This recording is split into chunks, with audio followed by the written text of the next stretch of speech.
Hello everyone, hope you are doing well.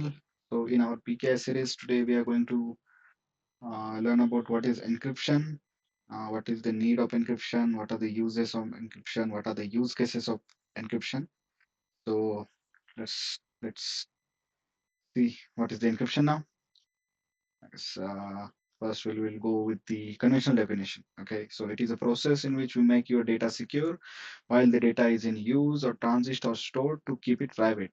So what it means that encryption is a process in which we secure our data or we limit access to our data to only authorized people or authorized entities, and we don't want someone third party or third party entity to access our data. And this is achieved using an process or method called as encryption. Okay, so in layman terms I can say that I want to share some data or I want to store some data. I don't want anyone else to get access to that database or data or whatever it is. So I'll secure that, and that securing process is called as encryption. Okay, so now we'll go through the mostly used cases for the encryption. Okay, so there are three types of those. First one will be the encryption at rest. Second one will be encryption in transit, and last one will be encryption in use. So what is encryption at rest? So whenever we have some data stored and we want to secure that, that encryption will be called as encryption at rest. So what is the definition? It protects your data from a system compromise or data exfiltration by encrypting the data while it is stored. Okay, and the most commonly used standard, or we can say protocol, is AES. Okay, AES algorithm is used to protect the data which is at rest. Okay, so that is called as encryption at rest. Now we can see the next one is the encryption in transit. So what is encryption in transit means that whenever we are migrating or we are transferring some data or we are moving some of our data in between two endpoints, okay, we need to secure that data. So encryption in transit protects your data if communications are intercepted while data moves between your site and the cloud provider or between our two services. So cloud provider, I'm just giving an uh, common example that whenever we are migrating something from our on-prem to cloud or from our infra to cloud infra, we are transferring our data and we need to secure that data. Okay, so how it is done? It's how it is achieved is by we are encrypting the data before transmission, and then at the receiving end we are re-authenticating it at the endpoints, and then again we are decrypting the data and verifying it, and then we can say yes if the data is compromised or not. Okay, so examples are TLS, S-MIME. So most of the people will know TLS as SSL, but now we are calling it as TLS. I'll not go deep into that for now. We'll see that in coming videos. And the S-MIME. S-MIME is for the email encryption parts. So where our emails are encrypted using our certificates. That will also, that is a totally different concept and topic. So we'll check that later on. But just keep in mind that encryption. Those are the examples for encryption in transit. Okay, and the last one will be encryption in use. So whenever we are using the data, it should be protected. So it protects your data when it is being used by servers to run computation. So this is just a basic example. You can take any example whenever you are using any uh, uh, data or you are accessing anything, you are using the data. So if I'm trying to access something on the cloud or if I'm trying to access my database, that means I'm using it right away. The data is being used. Okay, so in that case, how that data is uh, being protected, that is by encryption in use. Okay, now let's move to next point. That is the encryption. We can say another types of the encryptions. So the basic types are asymmetric and symmetric encryptions. Okay, so I'll just go by definition for now, and then we'll see actually how it flows. Okay, so first is symmetric encryption. So it uses only one key. for the encryption, and then we have asymmetric, which uses two different keys for the encryption. And our encryption will be uh, achieved using both symmetric type, asymmetric type, and hashing. Okay, now we'll just see a real life example. Oh, sorry, my bad. Now I'll just end the show and we'll just see the symmetric and asymmetric example. Okay, so now we'll just see for asymmetric first. So now if I consider from here, I'm going to transfer the data to this point. Okay, now if we are considering asymmetric key encryption, now I'll just see asymmetric key encryption. Okay, so for this, what I will do is this is my data and this is my data as well. So this is transfer, this is receiving. So what I will do when I'm transferring the data, I will encrypt my data. Okay, I'll just give this as name A, B. Okay, now I will use one key. I'll just give a key A to encrypt the data. Okay, then the data will be encrypted using this key KA, and same data needs to be decrypted at receiver end using the KA only. So we are using only one key to encrypt the data and decrypt the data. Okay, so we will transfer this key, or the both sender and receiver will have the key with them. So whenever I'm encrypting the data, same data will be decrypted at the receiver side. Okay. Now this is very fast process because we are using same key. Okay. We are using the symmetric key here. Okay. So this is a symmetric key encryption where we are using just single key. Just the KA, we are just giving it a name as KA. The same key will be used to encrypt the data and same key will be used to decrypt the data at receiver end. Okay, so now what are the advantages for this? Okay, so it is very fast. Okay, it is the fast than asymmetric key. It is very fast because it is using single key, but it is also not that reliable. Okay, it is not that secure, not secure.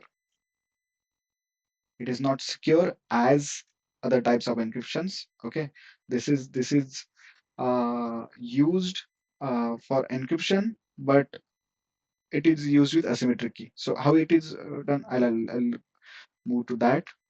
Okay, so now this is how the asymmetric key, sorry, my bad. This is how the symmetric key encryption works. Okay, now if I go and okay, sorry, I'll go to the asymmetric key now, how it is done. Okay, now as we saw in the presentation that asymmetric key uses two keys. Okay, now what I will do, I will, this is our sender, this is our receiver, this is receiver, this is sender. Okay, now we will be having key pairs. Okay, now I'll say we'll have two keys, sender's public key, sender's private key, sender's private key. Similarly, we will be having receiver's public key and receiver's private key. Okay, so now what I will do to encrypt the data of sender, I will encrypt the data using the sender's public key. Okay, this is just an example. Now, sorry, receiver's public key. Now I am a sender. I am using receiver's public key to encrypt my data, and then that encrypted data, this is encrypted data, will be shared, and the receiver will use the receiver's private key to decrypt the data, to decrypt decrypt the data. Okay. Now, as we know, private key and public key are key pairs, so they will have a mathematical relation between them. Okay, so whenever we are in asymmetric encryption, whenever we are encrypting something with the public key, it will be only decrypted with private key and vice versa as well. So if I'm encrypting something with my private key, it will it will be decrypted with my public key. Okay. So this is how it goes. So in one go, I'll explain this as a sender. I'm transferring some data to the receiver. I am encrypting that data with sender's public key, sender's public key, which will be available. Okay, by any means, like it will be available either with the Active Directory or as an contact or as an. So if I'm not going it by technical terms, it will be available by any other means that sender and receiver are friend. He already shared the public key with him, or they have some other means of communication. Okay, so that trust is already established, that sender and receiver are known to each other. Sender and receiver are known to each other, and they are already in contact. And sender is having the receiver's public key. So what sender is doing? Sender will say, "Okay, I am going to send you this data. This has a lot of confidential information. I will be using your public key to encrypt that data, and then I will send it to you. Once that is sent, please use your private key. Please use your private key to decrypt that data." And then sender will be like, "Okay, send me the data," and he will decrypt it with his private key. Okay, so if the data is encrypted using receiver's public key, then it can only be decrypted using the receiver's private key. Okay, no one else can use that, uh, use any other key to decrypt the data. So that is the advantage of asymmetric key encryption. Okay, and now what are the advantages? Is improved security, improved security, improved security, but the speed is less. Okay, speed is low because we are using two keys. Yeah, okay, one is to decrypt, one is to encrypt. So there are two keys involved, so it will be little bit slower. Okay, now how we use the encryption, because now it is getting slowed, or the if we are using asymmetric, it will be uh, less secure. So now what we do is, whenever we are transferring data, okay, now I'll just make it a bit bigger. Now I have some data. This is data. I want to transfer the data. What I will do, I will encrypt the data using asymmetric key encryption. Okay. Now I have the file. So my data is encrypted, and I am encrypting the data using asymmetric key, but transfer of the key I will do using asymmetric asymmetric key encryption. Okay. Asymmetric key encryption. So what we'll do, so now I have my data. Here is my data. It is uh, secured with asymmetric key encryption, but I'm not taking chances of transferring my key directly using the symmetric key only. So I will encrypt the key with public key of the receiver. Public key of receiver. Okay, so now receiver will have my data encrypted with symmetric key. But to get that symmetric key, what user will have to do is, user will have to decrypt the encrypted public key, and that is encrypted with the receiver's private key, sorry, receiver's public key.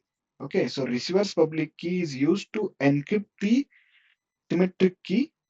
Okay, and user will use his private key to decrypt the uh, symmetric key data. Then he will get that symmetric key if he is authorized user, and then user will use this symmetric key to, sorry, to decrypt the data. Okay, so now we have used two encryptions here. So I was transferring my data. I wanted to transfer my data, and I wanted it to be secure as well. So I encrypted my data using symmetric key encryption. The data is now secured, and this key which is used to encrypt data using symmetric key encryption. I encrypted that key using asymmetric key encryption so that my keys cannot be compromised. I sent both the asymmetric key, encrypted asymmetric key, and the data to the receiver. Receiver received that. If receiver is my authorized receiver, he will first decrypt my asymmetric key, sorry, asymmetric key using his private key, because we have encrypted that symmetric key using receiver's public key. So he will decrypt that using his private key, and once that is decrypted, he will use the public symmetric key to decrypt the data. Okay. So this is how encryption actually works. We don't use a single symmetric key or asymmetric key. We have to use both because we want security as well as speed. Okay. If one of them is compromised, it will not be optimized encryption. Okay. So that is the reason we use both. Okay. Yeah. Now I guess we can go to our next point, which is how encryption works. Okay. Now I gave you example of both symmetric and asymmetric. Now here is the chart. I guess the better version of the drawing. Okay, so here if you see uh, private key, user has private key A. Okay, I'll just mark it. Where is that? Yeah, second. I'll just mark it. I'll just use a pointer. Okay. Now here you can see here user is having a private key A and public key B. This is okay. Sorry, my bad. This is private key of user A. This is public key of user B. Okay. Now in encryption as well, we can send it via two modes. Okay. Now I'll explain the modes first. Okay. So the first type will be user is sending the data to internet directly. Means he's directly encrypting the message he's sending and receiver is receiving, and he is decrypting the data. That we have just seen. Okay. So now how it goes is that user A has the public key of B by any means. They are already communicated. They are authenticated. They have authenticated each other, and user A is having the public key of B. So user will encrypt the data using the public key of B. It will go to internet, and from internet it will the encrypted email or encrypted message or encrypted data will go to user B. And user B will use his private key to decrypt the data. Okay, so this is the normal process. This is the local process. The another encryption process which is used either in emails or email gateways is the gateway method. So here we will send our normal email to our encryption gateway. Okay, the encryption gateway will be having all the user details. Okay, like public key, his email address, his contacts, and everything. So user will check. Okay, I am trying to send the email to user B. So what he will do, he will find that user's data in the encryption gateway. He will use his public key to encrypt the mail. Then it will send to internet. From internet, again it will go to the other gateway, which will be present at the receiver's end. Okay. From there, they will say, oh, okay, now we got the message, encrypted message for the user B. Now they will fetch the details for the user and they will check for the private key of the user. Okay. In the encryption gateway B. Once that is found that yes, this is the authenticated user and this needs to be decrypted, they will use the private key of B to decrypt the data and the data will go to sorry, the data will go to user B. Okay, forgive me about the drawing, but yeah, this is how the data will go to user B. Okay, now, okay, I'll just erase this and I'll go to next slide for the differences. Okay, so this is the difference between local and gateway encryption. Okay, so local, as we said, that it will be done by user directly. So user creates his email. Okay, now user will create his email and select data to encrypt. Yeah. encrypt, then he will encrypt the data. Then user will check for the receipts and public key, which will be already available with the user. And if the key is there, the message is encrypted and sent. If key is not there, user should get the key. So there are many modes to get the key. We'll not be discussing those right away, but user will use another modes for the key exchange or getting the user's key. Once that is done, the uh, encryption will be done and email will be sent. But in some cases, if the encryption is not supported at the receiver end, okay, so that in that case there will be no communication because we are sending this as encrypted data. We want to send the encrypted data. But if user is not supporting that type of encryption or that encryption, then our email will not be sent or our data will not be transferred. Okay. All the keys will be managed by the user. In the local process, we have to manage all the keys and communication is only available if recipient's key is available. Suppose my server is down or something is down and someone is trying to send me and my details are not available at that time, the mail will not be reaching to me. Okay. So the encryption will not work in that case. So my public keys, my public keys should be available for other users to send me an mail. Okay. If my public keys are not available, they cannot send me any mail. Okay. Now, what is the gateway process? So this we saw that user will create an email messages normally. Our gateway will check for the recipient's public key. Okay. Sorry. Recipient's public key will be there. If the key is there, messages will be encrypted and sent. If key is not there, encrypted message is stored on the server. Okay. So this is the difference. Our message is directly getting aborted, but here it will be stored on the server. Then recipient will be notified that encrypted message is waiting and recipient will try to log on to the servers. It will try to retrieve the encrypted message. Okay. Now here all the key management is handled by gateway. Now some of us would think that yes, it can be less secure. That is also true, but this is most efficient way to handle it. Okay, because we will be having n number of emails. Personally, you cannot check all those, so everything will be stored at your end.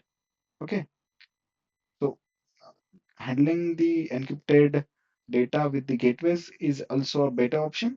Okay. And communication is always available. So whenever you're sending something, it will go to gateway. It will not fail. In local process, it will fail because you are not getting recipient's key. Okay, but here it will go on and it will be stored on the servers. And once the recipient is notified, recipients take the action. At that time, it will be uh, received by the user. Okay. So this is the entire encryption process. So I guess we'll just summarize it once.